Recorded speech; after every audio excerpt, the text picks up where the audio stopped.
Welcome to HortTube. My name is Jim Putnam. This is the garden question and answer video that I do pretty much every Sunday. You can ask gardening questions down below this video and I pick from those each week. Again, there's just tons and tons of great questions every week, so I thank you for your participation. I think you can see Holly over here. This summer heat, this has been a tough summer for her for sure. This is, she's 15 and this one's been tougher. I was in Minneapolis this week. While I was gone, there were some cooler temperatures, so she's been able to spend a little more time outside. Walk her in the morning. Usually she gets 3 walks a day. This dog has lived a pretty good life, being a nursery dog, and then she was my garden center greeter, and then she's been honestly the star of this YouTube thing that I've done. I think people are like, "Where's Holly?" more than anything else. She's been in so many videos. But her age is definitely catching up with her, and again, this summer's been kind of tough. I'll end up putting her inside at some point while I'm talking to you guys now. The Learn to Garden video series, I'll have a pruning video up in the next day or so. Again, I was in Minneapolis this week for a garden center event where garden centers from across the country came in and listened to speakers, and I was there for plant development services for Southern Living Plant Collection and Encore Azaleas, and soon to be Better Boxwood, which I'll be talking about more this year. I've actually got all 4 of the boxwoods in the Better Boxwood program planted in the garden that I'll talk more about this year. And that Butterfly Candy series, the Butterfly Candy butterfly bushes, and the Sunset Plant Collection. So I was there, I set up a space for them for that event, and then was in Minneapolis, which is just such a great city. Especially in the summertime, but it's a beautiful place. Let's see what else. I put up a pruning video this week from the front garden, and I put up a pruning video butchering this grape that's on the side of the building. But now we can see the building again finally. So there you go. But the Learn to Garden video series still has a $50 off code down below this video until through the Monday after you're watching this. I'm shooting this on Saturday, you'll see this on Sunday.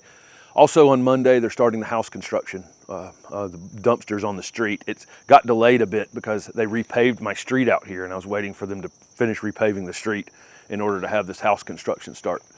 So finally, the house is going to be, the exterior of the house will be brought up to the level of the garden. I think there's been some delay. Been some delay on that. And then let's see, one thing I'd like to ask everyone before I jump into these questions, if you have any, I'd like to get some photos. I'm not doing the subscriber Sunday thing where everybody sends in photos of all kinds of random things. I want very specifically some before and after photos. I've asked for this in the past as well. I do a lot of consultations with you guys, and a lot of the consultations are folks just going, "Look what I did from your videos," and then I'm seeing kind of a finished space or a semi-finished space, and the questions they have are just how to put it all together, to finish it off or whatever. But if you have any before and after photos of things that you've done in the last 3, 4, 5 years, and I've had any influence over that, I would appreciate you sending those over to horttube@gmail.com is the email address. Any kind of before and after photos, that's really what I'm looking for. I'd love to put a video together that way and just kind of talk through some of them or multiple videos. Also, is within the realm of possibility that I'd like to go out on the road and do a few more tour videos, home tour videos. And if there's any of those that come in that way, maybe it could be one of those that we go and visit, some sort of subscriber garden tour series or something like that. So again, just send those before and after photos, and I'd love to see them. Let's jump into some questions here. Somebody asked about pruning their limelights to get stronger stems. If you've got an older one and it's flopping every summer, that's probably the way it's going to be. Unfortunately, those things can grow 3 or 4 feet in a single season. So any pruning you're doing on it, the growth that comes back is going to be thin. And stretching out, and then they're going to flop over. We've got limelight's such a great plant, not knocking it in any way, shape, or form, and there are tens of millions of them in gardens across America, literally tens of millions. But since it's now already off patent, it's over 20 years old. In the last 20 years, there have been a lot of new hydrangea paniculatas that have stronger stems and are just more sturdy in general. So it's not fixed, but it is better than what it was on those. And unfortunately, you just can't do a whole lot about it. You know, if they're in the any kind of shade, it's especially bad because they do stretch so much. My limelight hydrangea video on this channel was done like 5 or 6 years ago at my nursery, and that thing was, gosh, it was 15 feet tall then in that video. So they have the ability to get quite big and grow very fast coming out of dormancy in the spring. So somebody asked if they could add aged.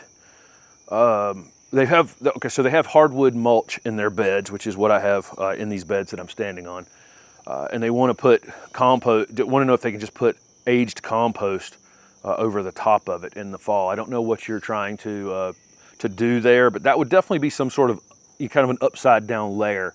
You know, if you look at if you go out here and look in the forest floor, you're going to get a chunky material on the top, and then finer and finer and finer material until you reach down to the actual soil that's down below it, and you're going to have it in layers. That would kind of reverse the layers a bit. If you put a layer of compost up on top that may stay wet and you deny air, I don't know how thick the compost is. If it's a thin layer of compost, put the thin layer of compost out there and don't worry about it. But if you're putting a fairly thick layer of anything across the top of this woody mulch, this woody hardwood mulch, you could create some anaerobic, there's a piece of wood right there, from this mulch. You could create an anaerobic condition where it doesn't break down as well and the soil can become kind of funky.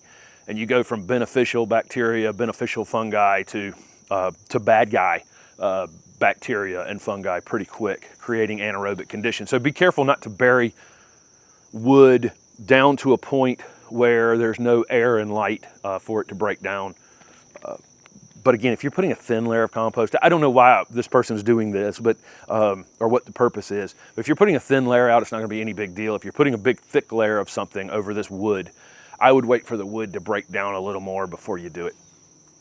All right. Somebody asking about the other video that went up this week was a tree forming video where I pointed out all the tree forms, not all, but a lot of the shrubs I'm limbing up into small trees out here in the garden.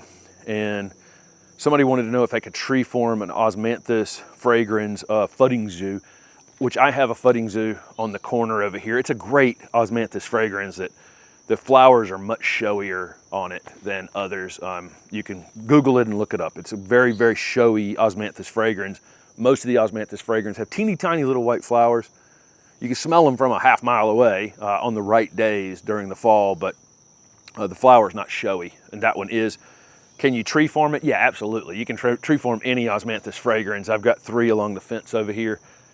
And I'm keeping the foliage down to the bottom on those. I'm top pruning those to keep foliage low because they're a screening plant. But absolutely, if I could go in there and limb them up right now into small trees, any Osmanthus fragrans. So somebody says, it's just a general question, why do landscapers not care about the plants that they're putting in the places that they're putting them in? So they live in an area, they've seen a bunch of coleus that are, were planted and then they're just allowed to sit there and struggle the rest of the season. They've seen, native dogwoods put out in the full sun in parking lots and, the struggle and that kind of thing.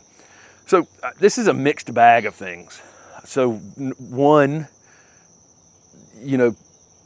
I'm in a profession, I've known this for a long time. Again, I'm a North Carolina certified landscape contractor, which means I had to work for a North Carolina certified landscape contractor, use credits from school, and there was a certain amount of hours I had to meet. That could be, some of it could be through education, some of it could be working through under an actual North Carolina landscape contractor. And then there was a series of testing that you go through. And because I'm a North Carolina certified landscape contractor, the people that I work for have an opportunity to have something they can leverage against me.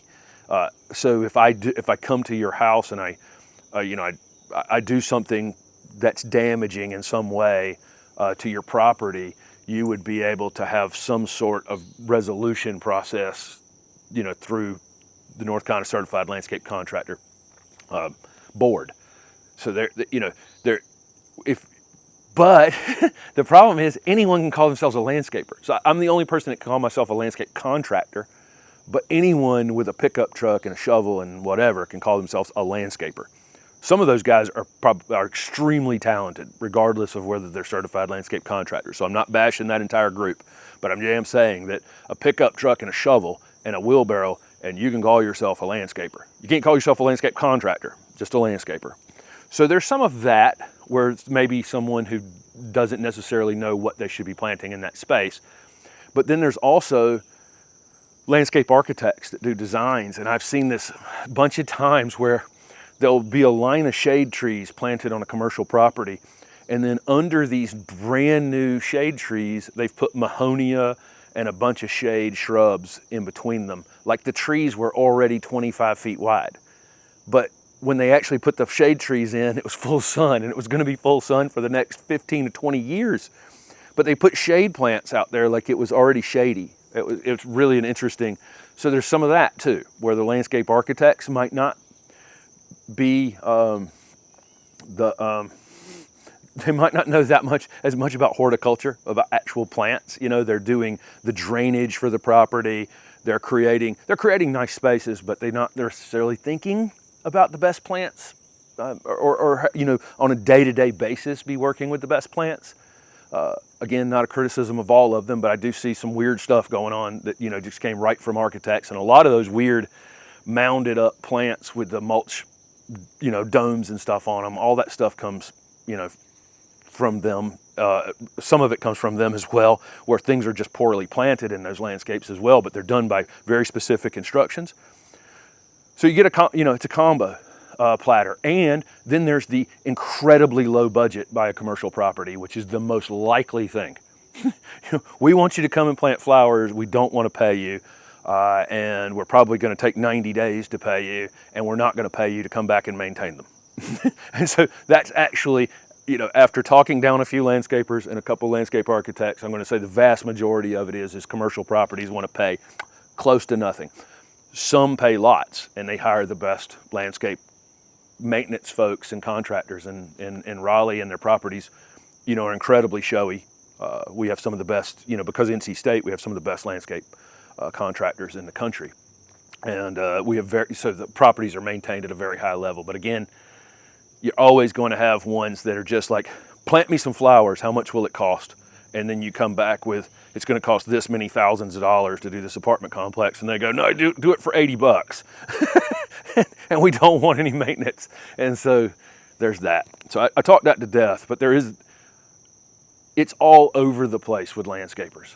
Because again, you can have a pickup and not have to learn a name of a plant or anything, all the way up to very highly educated, very skilled, incredibly talented landscape installers, landscape contractors in your area. The range is as wide as I could reach, for sure. Okay, so somebody had in Zone 7 in Oklahoma, they had planted 7 encore azaleas, and in that December freeze defoliated them. So they looked dead. They actually all leafed back out, but they haven't bloomed this year. That would be my expectation. You may see some flowers on them here going into fall. But you know, anytime you have a setback on a plant, just get it. As long as it's actively growing, it will ultimately set flower buds, and it may be next spring before that happens. But I'm glad that they survived that kind of defoliation for that long, because they would have probably been defoliated, you know, from December until, you know, the 1st of May. So I'm glad they survived for you. So somebody said, how do you deal with seasonal shade where maybe something is sunnier in the winter than in the summer? So they're planting, this was Carex specific, was planted in a shady space. There's an oak tree over it. And then in the winter, the tree's going to lose its leaves and it's going to be in more sun. That's not a problem. The sun is on such a low angle for the vast majority of us in the U.S. in the wintertime that it's just not, you know, it's not sufficient to burn the plants in any way. And they probably benefit a bit from not ending up in too wet a space in the wintertime, you know, especially a grass-like plant like Carex, which is the yellow little grassy-like thing here. I don't know if you'll be able to see it behind this behind this salvia, but there's some carex there. Let's see. Somebody said when I introduced this Camellia japonica that they want to be able to buy one. I'm taking cuttings on them right now. It'll be a couple years. Camellias are, you don't get a lot of rooty cuttings out of a single small camellia plant. Right now I have 3 plants, and probably at the end of this season we'll have 12, maybe something like that. Next year I hope to be able to get that number up to 100, and then I'll have lots of them to sell. Let's see.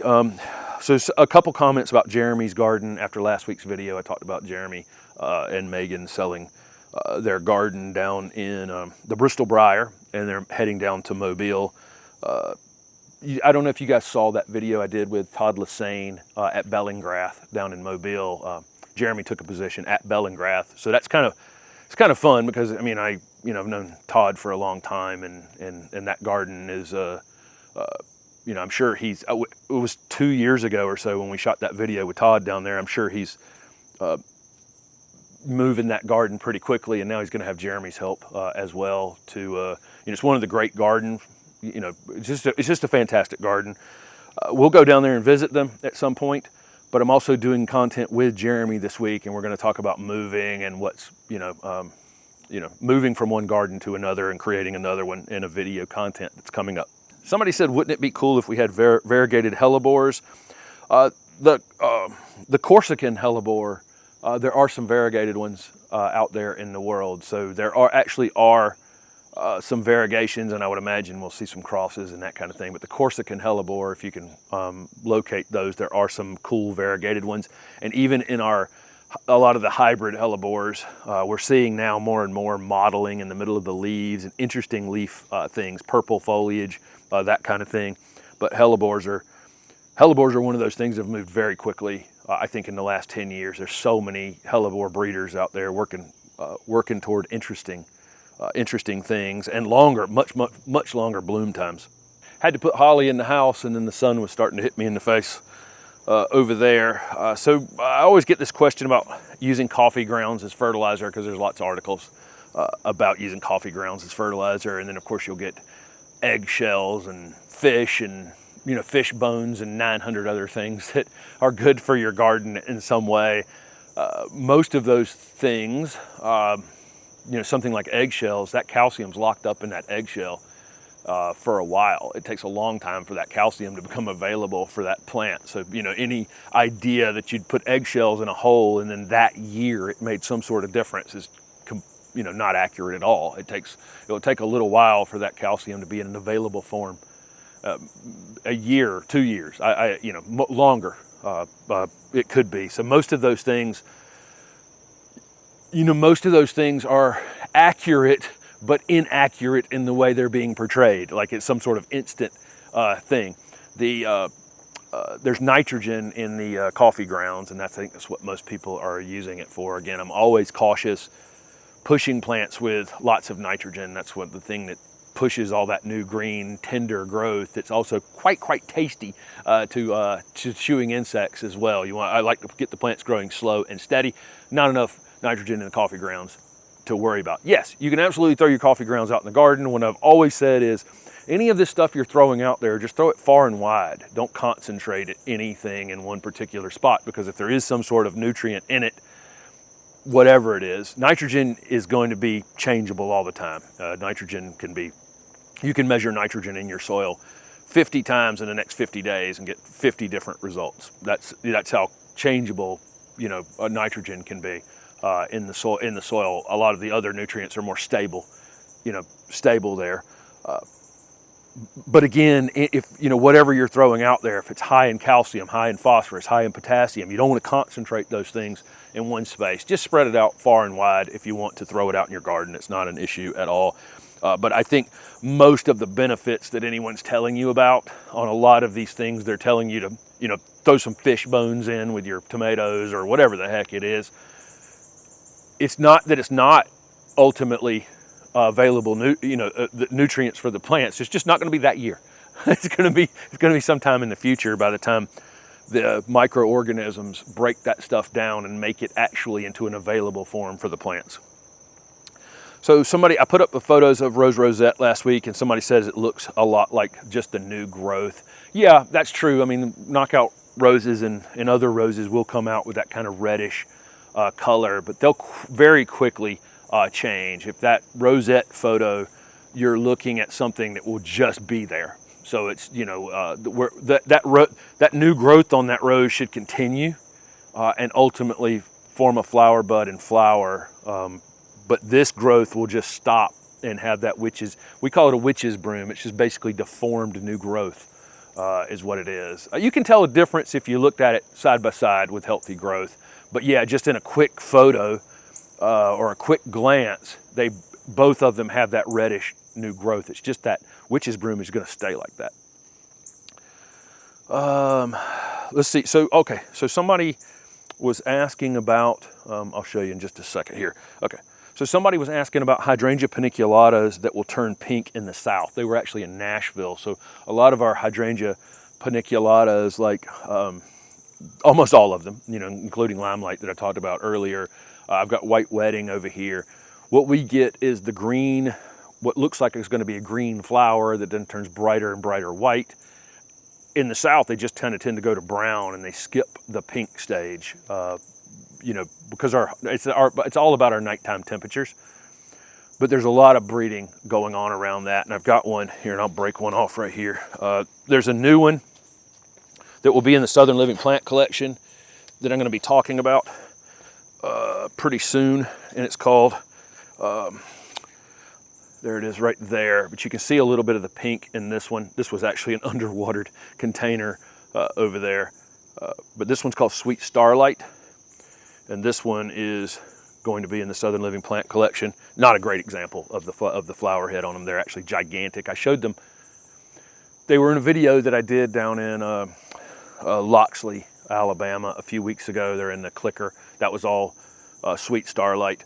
But this one will go through the pink stage with warmer nighttime temperatures. So that's something that is being worked on through plant breeding. So somebody, here's typical new construction kind of question. Somebody down in Australia, they've got some what looks like topsoil or garden soil, and then they dig down and they find that it's all like construction gravel underneath it. So basically the developer, the builder, decided that instead of cleaning up the site from any waste that they had on the site, they would just spread the waste out and then cover it in soil to make it, and that would just make it, something made a noise behind me, that would just make it disappear. I don't know how, I don't know how to fix these things. I would not want to tell somebody to go take a foot of soil off their yard or off their garden and then redo it. I think you're just going to have to probably live with it at this point. I'd be putting compost on the top, and trying to work with it as best you can. I would just consider that gravel layer down there a horizon at this point. I think it would be, the expense of it would be, a lot to go scrape that soil that they added to the top of it off and then get that gravel out from under it. I don't think it's going to cause your plants any problems unless it had a lot of lime in it or something like that.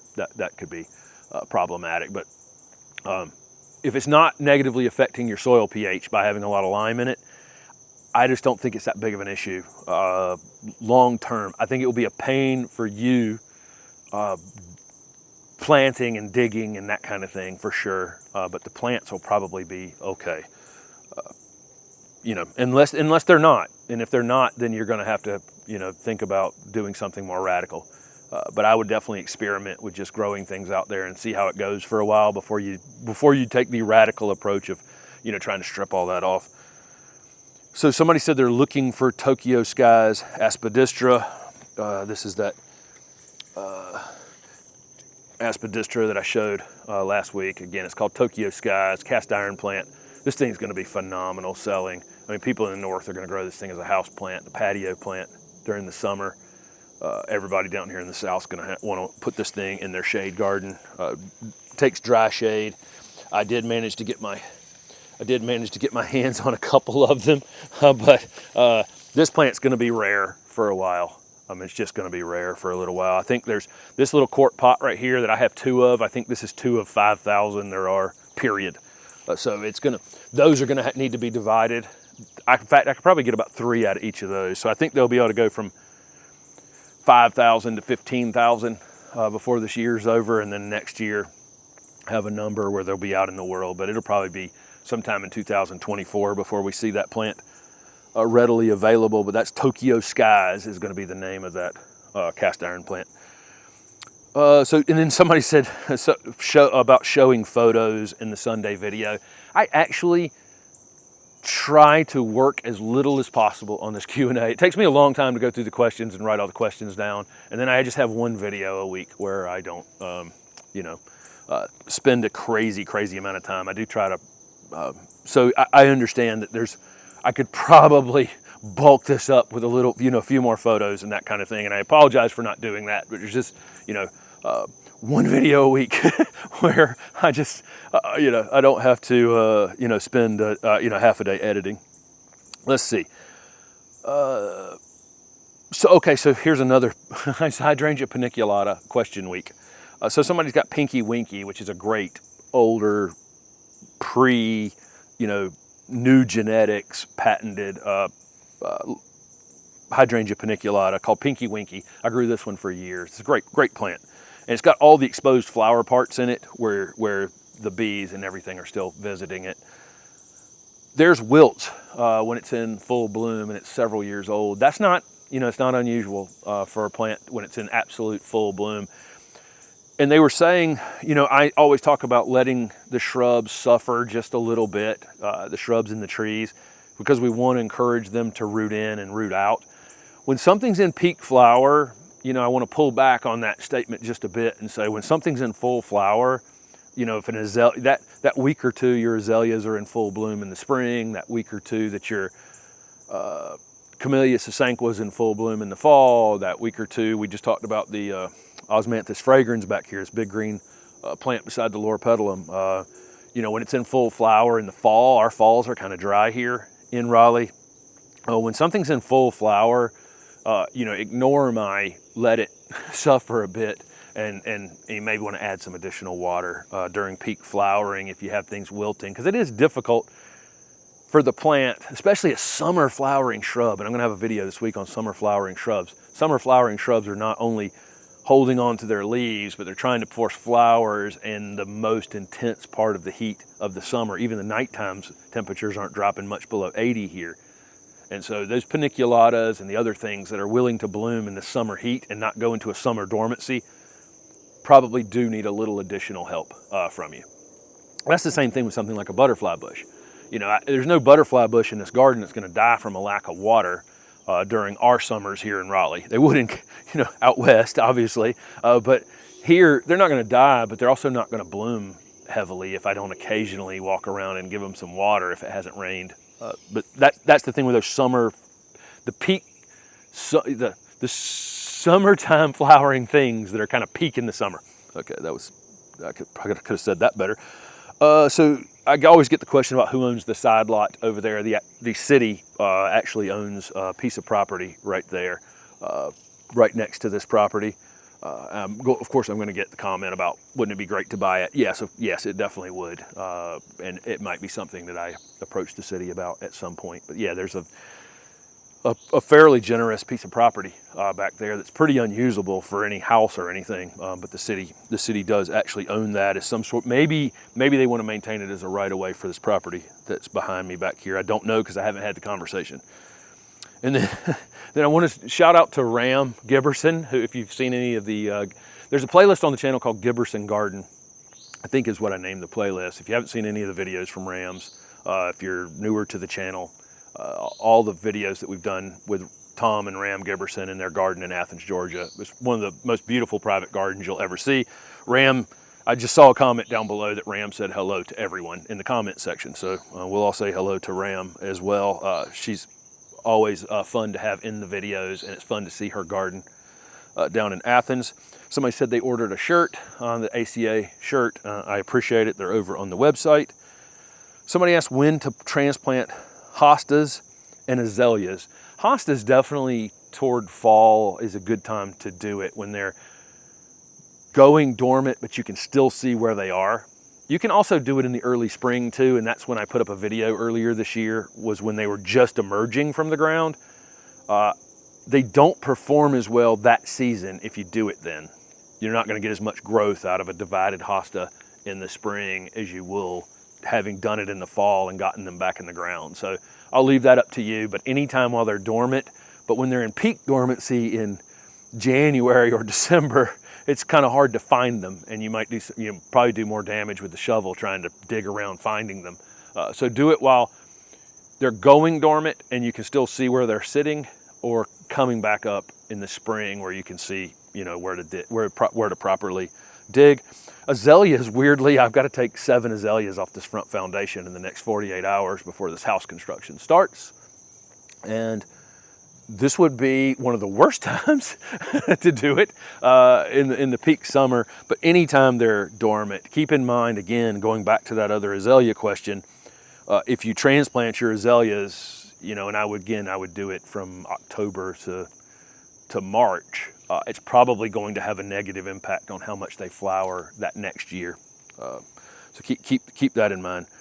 So somebody said, and this is where I got this idea about a video for sending me photos of before and after stuff, because somebody had said thanks for the consultation they had in the spring, and they have great new beds, and they have a beautiful pollinator garden. So I'd like to see it if you have some before and after photos. So somebody had plant some green giant arborvitae for them, and they've obviously planted a few too deep. Again, I talked about the landscaper thing. I talked about the landscaper thing earlier. Make sure you're getting, reviews on folks, before you're hiring them to do planting and that kind of thing. If it's basic clearing stuff out and all those kinds of things, heck yeah, hire the cheapest person, to get it erased. But when it comes time to actually start putting things back in, start time to planning, designing spaces, that's, may not be the time to try to save the most money, when it gets to that part of that, that part of the project. But their green giants have, a bunch of them are planted too low. They're only 2 feet tall. They've been in the ground for about 4 months. Yes, I definitely raised them up some so they don't end up buried in mulch over the, in future years, for sure. One other thing about planting in general that I'll throw out there, everybody says you got to just dig this giant hole. You got to dig a hole 5 times as wide and 8 times as deep. Okay, you need to fill the center of the earth. On your shovel, the iron core of the earth. To dig $1 million hole for this plant, which is all unnecessary. But anytime you're digging deeper than the actual container, so any container that I have out here, let's say the root ball on the plant is 12 inches deep. If you dig down 18 inches, when you throw that 6 inches of soil back in that hole, or 7 inches of soil if you're trying to leave it up some, and then set your plant in there and then plant it, that 6 inches of soil down below is going to recompact. Okay, it got loosened up by your shovel, and now it's going to recompact. So it's going to it's almost like vacuum the plant back down into the ground a bit. So sometimes things can be planted correctly or look like they're planted correctly, and then the next thing you know, over the course of several weeks of watering them, they settle in and they end up low. So make sure that if you're digging deeper than the actual root ball of the plant, which most of the time is unnecessary, unless you're planting something that has a tap root of some kind, make sure you're recompacting that soil under that plant pretty well before you stick the plant in there. Otherwise, it will sink down in the hole, which is probably my guess as to what happened, is they dug a bigger hole than they needed, which is fine, but all that material is going to settle and sink, and it's going to pull your plant down like a suction cup down into the ground as well. So somebody planted a red maple down in zone 9A in Florida and was worried about my comments about root competition. Well, 2 things. I've talked about red maples just being there's so many roots that they're hard to garden with. But if you're planting a new one and then you're planting the other plants around it at the same time, those things tend to be okay because those plants will mature together. It's when you go in and try to add something to an existing red maple root system already that you know, the tree is just so far ahead of the shrub that it can outcompete the shrub for the new shrub or perennial or whatever you're planting for water and nutrients and everything. And it's really hard to get new plants established around an established red maple. Your red maple issue won't be outcompeting your plants. It will just be one day it will reach, you know, the other problem that they have is when the roots seem to reach curbs and sidewalks and the house foundation and that kind of thing, the plant actually starts to decline when it has nowhere else to run roots out into the world. That's a long time from now. Okay, does the Learn to Garden series include vegetable gardening? There's one video so far on there on seed, or starting seeds, and there will be more vegetable garden specific content on Learn to Garden, absolutely. Here's one thing though, and I don't know that I probably have said this at some point. I don't consider my annual flowers that I have out here in this garden at the pollinate. I'm watching bees all over the salvia behind me. I don't really consider that a whole lot different than the vegetable garden at all. All the things that I use as annuals, you know, tomatoes, peppers, cucumbers. Tomatoes and peppers are actually perennial plants. And if you live in zone 11, good for you, you can grow them year round. But here we're using them as annuals. So my tomatoes, peppers, cucumbers, squash, zucchini, that's no different to me than my annual salvia and vinca and zinnias and melonpodium or whatever it is. They're all the same because they're seasonal crops that I'm growing. One I'm growing for pollinators and for visual stimulation out here in the garden, and the other I'm growing for food. They're also pretty too. Some of those are also decorative as well. And so I don't consider them all that different. So if you're watching the Learn to Garden series and we're talking about, and I'm talking about annuals in any way, shape, or form, that's vegetable gardening. Okay, that vegetable gardening and flower gardening, the same. The soil, I treat the soil the same. I do everything the same on them because I'm trying to get as much out of my annual production as I can, whether that's tomatoes or flowers, makes no difference. Well, tomatoes were flowers, right? So gardening the same way as I garden for flowers, I'm going to end up with more tomatoes by having more flowers. Okay, so yes, the Learn to Garden series will have you'll learn lots about vegetables, but keep in mind, there's no difference in my mind, you know, between annuals or annuals, and how we treat them and how we push them and how we, you know, get value out of them. So somebody asked if Holly breaks plants. You know, I took her back in the house. More so now, she didn't. I mean, that dog is so gentle. She's been such a great partner to have at the nursery and at the garden center and in the home garden down in Johnston County, and now this garden up here in Raleigh, North Carolina. She's just such a great partner for it. She doesn't eat the plants. She tends to walk through the beds, and I fussed at her, you know, over the years, if you've watched the channel, for being in places she shouldn't have been. But even in the position she shouldn't have been, she's super gentle out here. Less so now. She's losing her faculties a bit, and I see her just taking shortcuts through things now, and she's a lot less gentle than she was. So, but she breaks plants now, yes, more than she did before.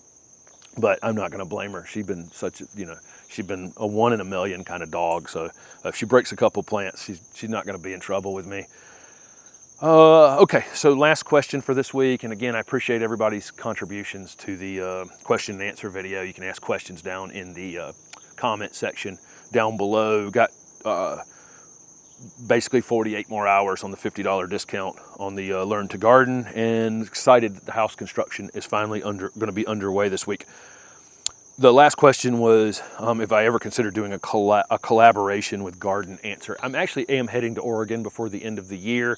And I have talked to Aaron and Laura at Garden Answer. Aaron and I have texted quite a bit since I started this channel. He was super helpful early on with just some, you know, bouncing things off of one another. And we touch base.